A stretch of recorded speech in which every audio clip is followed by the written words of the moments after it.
नमस्कार दोस्तों, हर हर महादेव। दोस्तों, आज की इस वीडियो में मैं आपको 3 उपाय बताने वाली हूँ। तीनों उपाय बहुत ही सरल है, बहुत ही सुंदर है, तो इस वीडियो पर बने। दोस्तों, पहला जो उपाय मैं बताऊंगी कि कल, जैसे कि हम सभी को पता है, बहुत प्यारा सा दिन है, मासिक शिवरात्रि का कल बहुत सुंदर सा दिन है। तो उस दिन जो है हमें जलाधारी का जल घर पर नहीं लेकर आना है। अक्सर हम देखते हैं कि जलाधारी का जल लोटा खाली नहीं लेकर आते, उसमें जलाधारी का कुछ जल लेकर घर पर आते हैं। तो हमें ये मासिक शिवरात्रि वाले दिन ऐसा बिल्कुल भी नहीं करना।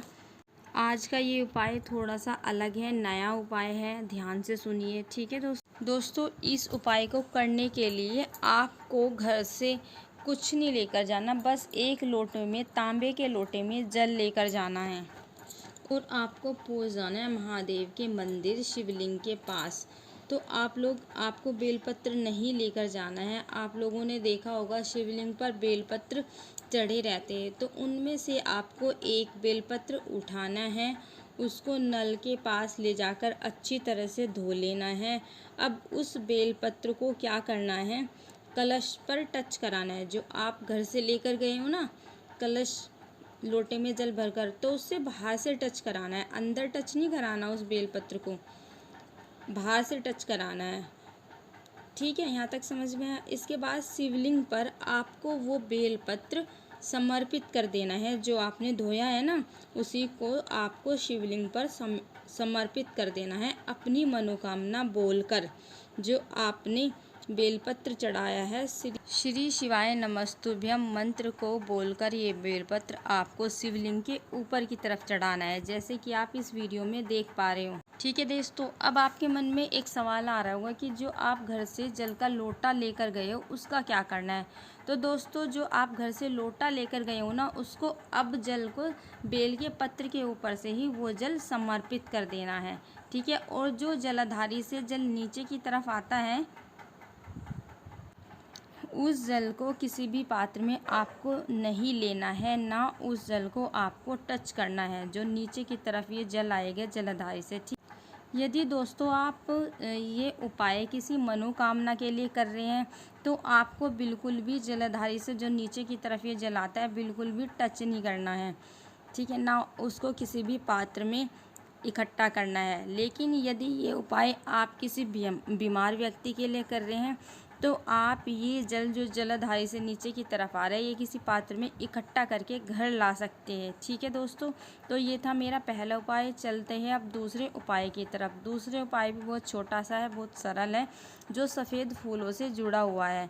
तो दूसरा उपाय कुछ इस प्रकार है। दूसरा उपाय करने के लिए दोस्तों आपको कोई भी किसी भी प्रकार के वाइट फूल लेने हैं, सफ़ेद फूल लेने हैं, ठीक है। बहुत सारे, कोशिश करना कि बहुत सारे, ज़्यादा से ज़्यादा जितने सफ़ेद फूल ले सको उतना ही अच्छा है। 100, 500, 200, 10, 20, जितने भी ज़्यादा ले सको आप ये सफ़ेद फूल लेकर पहुंच जाना महादेव के मंदिर में।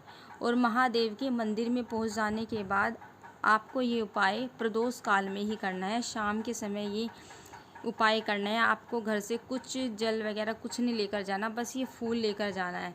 प्रदोष काल में आप क्या करना, शिवलिंग के चारों तरफ सफ़ेद फूलों से शिवलिंग को बिल्कुल सजा देना।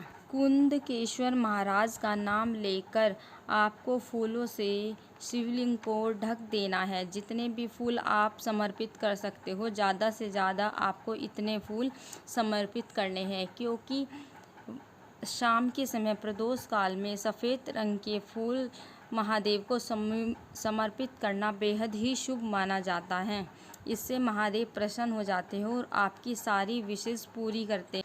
तो दोस्तों, आप कोई भी सफ़ेद फूल चढ़ा सकते हैं, लेकिन जो आप इस वीडियो में ये केतकी के फूल देख पा रहे हैं, वाइट से प्यारे से, बीच में से येलो से, इस तरह के केतकी के फूल बोले जाते हैं इनको। ये फूल बिल्कुल भी शिवलिंग पर नहीं चढ़ाने चाहिए। यदि आप इस तरह के फूल चढ़ाते हैं तो आपको 1000 गौ हत्या का पाप लगता है। तो इसलिए ये इनको छोड़कर सभी पुष्प आप चढ़ा सकते हैं। दूसरा छोटा सा उपाय। चलिए चलते हैं अब तीसरे उपाय की तरफ। तीसरा उपाय क्या है वो भी जान लेते हैं। तीसरे उपाय को करने के लिए दोस्तों आपको 2 बेलपत्र चाहिए। तो ये उपाय क्यों करना है, पहले इसका फ़ायदा जान लेते हैं। यदि आपके आपके कष्ट बढ़ते ही जा रहे हैं, आपने बहुत सारे उपाय कर लिए फिर भी आपको फ़ायदा नहीं मिल रहा, कष्ट रुकने का नाम ही नहीं ले रहा, तो आप ये उपाय ज़रूर करिए, आपको बेनिफिट मिलेगा। आपको इस उपाय में क्या करने, 2 बेलपत्र लेने जैसे कि आप वीडियो में देख पा रहे हैं। इसके बाद 1 तांबे के लोटे में जल लेना है और आपको पहुंच जाना है महादेव के शिवलिंग के पास। ठीक है, यहाँ तक का दोस्तों आपको ये उपाय समझ में आया। आगे कंटिन्यू करते हैं, आगे आपको क्या करना है। इसके बाद आपको तो दोस्तों 2 बेलपत्र लिए ना आपने, उनमें से एक आपको चढ़ाना है, जो अशोक सुंदरी का स्थान है ना वहाँ पर चढ़ाना है। दूसरा बेलपत्र आपको शिवलिंग के ऊपर चढ़ा देना है। ठीक है, यहाँ तक की बात आपको समझ में आई। इसके बाद जो लोटे में आपके पास जल है उसमें से 5 बार मतलब आधा जल अशोक सुंदरी के स्थान पर आपको समर्पित करना है, थोड़ा थोड़ा करके 5 बार। ठीक है, अब आप पूछेंगे कि बाकी बचे हुए जल का क्या करना है, तो वो आपके शिवलिंग के ऊपर समर्पित कर देना है, अपनी जो भी आपको कष्ट है वो बोलते हुए। फिर वहाँ बैठकर थोड़ी देर भगवान का नाम जाप करना है। धीरे धीरे महादेव आपके सारे कष्ट हर लेंगे, जो भी आपको कष्ट है वो सारे आपके दूर कर देंगे। तो दोस्तों ये थे मेरे 3 छोटे छोटे सरल उपाय। आशा करती हूँ आपको ये मेरे उपाय समझ में आए होंगे। यदि आप चाहते हैं कि आपको इस तरह के रेगुलर उपाय वास्तु टिप्स से रिलेटेड जानकारी मिलती रहे तो चैनल को सब्सक्राइब करना ना भूलें।